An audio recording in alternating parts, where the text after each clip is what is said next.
안녕하십니까. 어제가 아마 경칩이죠? 어제 경칩 뉴스를 보도하는 텔레비전을 보니까 저 남녘 어느 땅에 개구리들이 알을 잔뜩 까가지고 이제 봄이 돌아오는 것 같습니다. 이제 우리나라에도 자유민주주의의 봄이 다가설 겁니다. 엊그제 3월 1일 날 저희들이 국민대회를 열어서 비록 문재양 정권이 광화문을 폐쇄하고 모든 집회를 폐쇄하는 아주 잔인무도한 폭정을 일삼는데도 불구하고 우리의 봄은 반드시 돌아올 것이라고 여러분이 선언하셨습니다.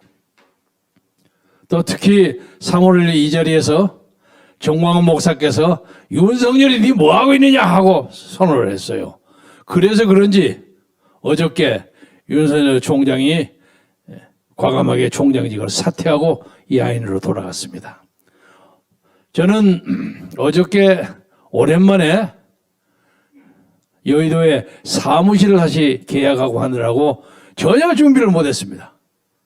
그래서 오늘 여기 와서 목사님 그리고 박찬정 의원님 이런 분들 얘기를 듣고 지금 계몽 받아가지고 몇 말씀 드리고 가려 합니다. 제목은 윤석열을 주목한다 이것입니다. 세상에 제가 존경하던 어떤 목사님이 생전에 항상 설교를 하시면서 이런 얘기를 하셨어요. 이 세상에는 쓰러질 수밖에 없는 역사가 있고 일어날 수밖에 없는 역사가 있다. 꼭 이렇게 말씀드렸어요. 적어도 금년 초에 들어서 1월, 2월을 지나는 동안에 광화문도 폐쇄됐고 콜레라는 콜레라는 창고라고 그리고 이것이 언제 끝날지도 모르고 맨날 문재인, 정우경, 조가 그냥 오늘 몇 명 나왔다. 매일 이렇게 해서 꼼짝을 못하게 만들고 아니 대책이 없어요. 그래서 3월이 들어서니까 경칩도 오고 개구리도 나타나고 그리고 윤석열 총장이라는 새로운 대한민국 정치의 변수가 또 하나 튀어나오고 그래서 이래서 인생은 그리고 역사는 살만한 가치가 있구나 하는 생각이 듭니다. 도인미도 그런 얘기를 했습니다. 유명한 역사의 연구라는 책을 쓴 사람이 여러분 잘 아시겠지만 역사는 한참 가보면 저기 가면 아무것도 통로가 없는 것처럼 탁 맥혀 있다는 거야. 그래서 열심히 가면 옆으로 새로운 길이 탁 나온다는 거예요. 그래서 우리 민족에게도 다시 자유민주주의를 이 땅에 회복시키고 정의와 평화와 자유가 넘치는 그런 시대를 만드는 새 시대가 이 봄에 반드시 마련되리라고 생각합니다. 윤석열 전 총장이 하는 일련의 그 행동을 보면서 우리나라에 그래도 인물이 있구나. 상당히 중요한 인물인데 이 양반이 또 어떻게 잘못하다가 옛날에 반기문이나 또 이회창이나 이런 분들처럼 어떤 좌절해버리면 어떡하나 하는 걱정이 들어요. 그래서 제가 제목을 윤석열을 주목한다. 많은 사람이 그쪽에 뭐 여기저기 협력하고 자원하고 하는 사람이 있는 걸로 압니다. 그러나 지혜롭게 이 문제를 잘 해결해서 한국 역사를 새롭게 끌어가는 새로운 차원으로 끌어가는 그런 용사가 됐으면 얼마나 좋을까 하는 희망을 가지고 오면서 주목합니다. 요새 그제도 제가 그 말씀 드렸습니다만 이 문재인 정권의 인사 정책은 참으로 가관이에요. 이거 뭐라고 할까? 역사책에 한번 기네스북에 나와야 할 만한 정도예요. 아니 법무부 장관이니 무슨 건설부 장관이니 어쩌면 꼭 그런 사람들만 뽑아내느냐 말이야. 한때 제가 요새는 좀 조용한 유시민 장관한테 농담 삼아서 그랬습니다. 이름을 가지고 유난히 시류에 민감한 사람 유시민 이렇게 붙였는데 요새 변창호를 보니까 변명이 창궐한 것이 흠이야. 너무 변명을 잘해. 그리고 그 과정에서 문 대통령은 지금 뭐 조사 열심히 해라. 그런 얘기를 해야 할 거라면 차라리 책임자 변창흠을 그 문제 조사에서 일단 배제시키거나 아니면 당장 책임을 자르거나 이래야지 국민의 마음이 시원해지지. 뭐 조사해라고 뭐 보통 그런 얘기만 하고 그건 무슨 소리가 있습니까? 그리고 그런 조사는 검찰이 해야 하는 거예요. 아까도 우리 박찬정 의원이 그 말씀하셨습니다만 검찰이 해야 하는데 검찰 수족을 다 잘라버리고 엉뚱하게 뭐 총리실에서 국토부 뭐 사람 그리고 감사원도 빼버리고 눈 가리고 하는 거죠. 뻔하죠. 꼬물꼬물하고 몇 놈 밑에 있는 사람 몇 사람 자를 겁니다. 그러니까 문재인이가 이번에 엄격한 조사를 해라는 그 지시는 정권을 흔들리지 말고 몇 놈만 주변 잘 정리하고 딱 근사하게 만들어라. 이것을 지시하는 것과 마찬가지입니다. 검사는요, 솔직히 말해서 상당히 선출된 엘리트들입니다. 또 검사들 미워하는 사람도 있어요. 너무 폼 잡고 막 자기 마음대로 한다. 그러나 정부에는 그런 사람이 있어야 합니다. 그들은 검사 동일체의 원칙을 가지고 자기들끼리 딱 이렇게 뭉쳐져 있어요.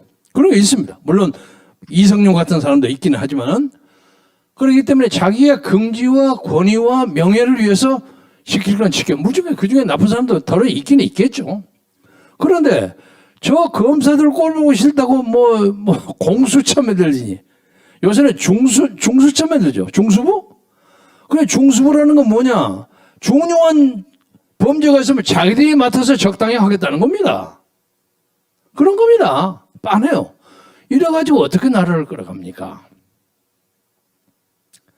그래서 우리는 여러분이 말씀하셨지만 이번에 시장 선거에 국민의힘의 오아무개하고 국민의당의 안아무개 두 사람이 이제 파이널로 단일화를 하느냐 마느냐 하는 아주 절호의 시점에 있는데 저는 누가 돼도 관계없다고 생각합니다. 누가 돼도 단일화만 하면 그리고 단일화에 빠진 사람이 진심으로 그 사람을 도우면 무조건 이긴다고 생각합니다. 그러니까 아니냐 오냐 오세훈이냐 안철수냐 이거 걱정하지 마세요. 누구를 뽑아도 되면 이깁니다. 간단합니다. 이 비결이.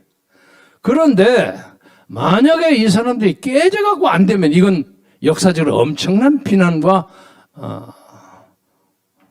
저주를 받을 겁니다.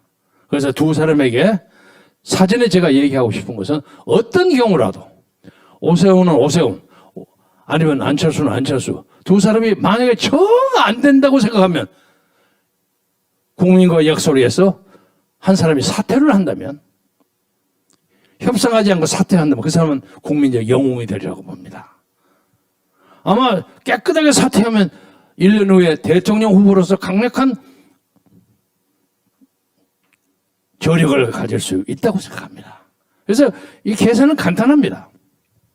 그리고 이제 더불어민주당 후보로 된 박아무개 전 장관, 저는 개인적으로 그렇게 친한 사람은 아닙니다만 이 양반이 정치를 참 잘해요.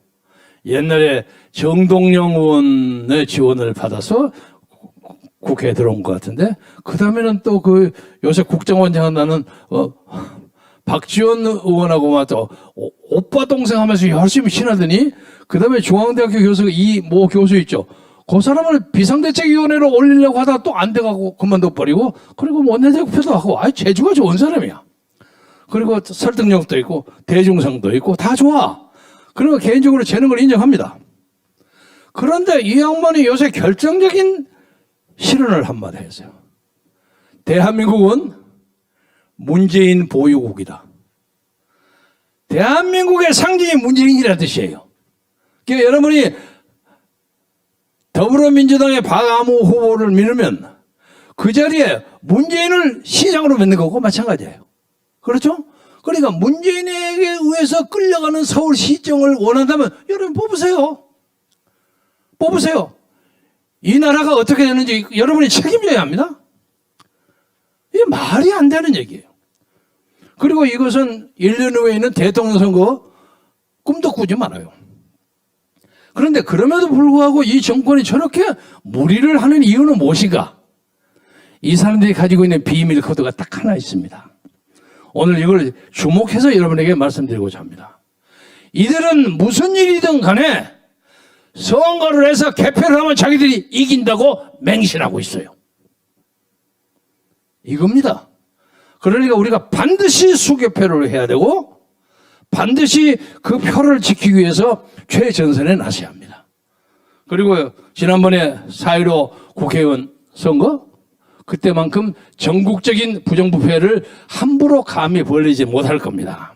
여기는 규모가 적어요. 서울하고 부산 이렇게 떨어져 있기 때문에 눈이 적어도 집중도가 한 10배 이상 강해지고 함부로 못합니다. 그리고 국민의힘 의원들은 오늘 당장이라도 내일 당장이라도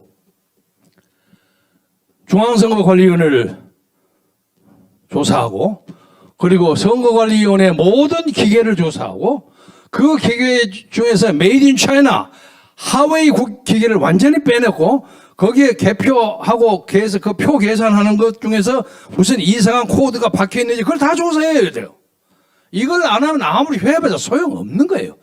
이 사람들이 가지고 있는 중국 당교와 중국 공산당 당교가 짜는 그 시스템이라는 게 바로 이 하웨이 기계에서 가지고 있는 그런 어떤 부정부패 조작 시스템이 아닌가 저는 강하게 의심합니다.